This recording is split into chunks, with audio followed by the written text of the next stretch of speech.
एक दिन एक संत प्रातःकाल भ्रमण हेतु किसी समुद्र के तट पर पहुंचते हैं। संत का ध्यान वहां पर एक पुरुष पर गया। वह पुरुष एक स्त्री की गोद में सर रखकर सो रहा था। उस पुरुष के पास एक शराब की खाली बोतल पड़ी हुई थी। यह सब देखकर संत ने सोचा, पुरुष कितना विलासी और तमाशिक है जो कि सुबह सुबह शराब का सेवन कर एक स्त्री की गोद में प्रेम लाभ कर रहा है। कुछ देर बाद उस समुद्र से किसी मनुष्य की चिल्लाने की आवाज़ आने लगी। वह मनुष्य समुद्र में डूब रहा था, इसलिए वो बचाओ बचाओ ऐसे चिल्ला रहा था। उस संत ने ये सब देखकर फिर भी वह कुछ नहीं कर पाया, क्योंकि उसे तैरना नहीं आता था। संत बिना कुछ बोले वहीं के वहीं खड़ा रहा और ये सब देखता रहा।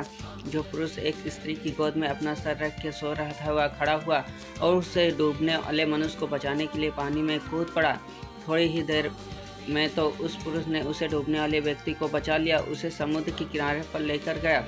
अब ये सब नज़ारा देखने के बाद संत विचार में पड़ा कि क्या इस पुरुष को भला समझूं या बुरा।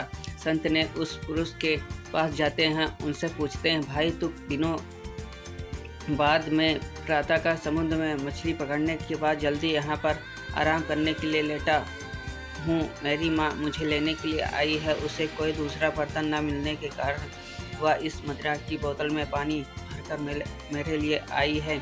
मैं कई दिनों की यात्रा से काफ़ी थक गया था और इसे भोर के सुहाने मौसम में पानी पी कर अपनी थकान कम करने माँ की गोद में सो गया। सब सुनकर संत की आंखें नम हो जाती हैं। संत सोच रहा था कि मैंने जो कुछ भी देखा उसका अंदाज़ा लगाया वो सब गलत था, वास्तविकता कुछ और ही थी।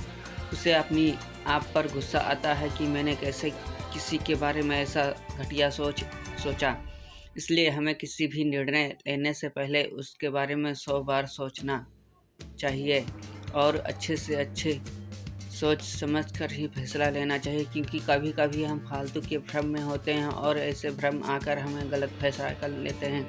हमें जो जैसा दिखता है वैसा नहीं होता है, उसका एक दूसरा पहलू भी हो सकता है, पर कभी कभी हम फालतू के भ्रम में आके गलत सोच लेते हैं।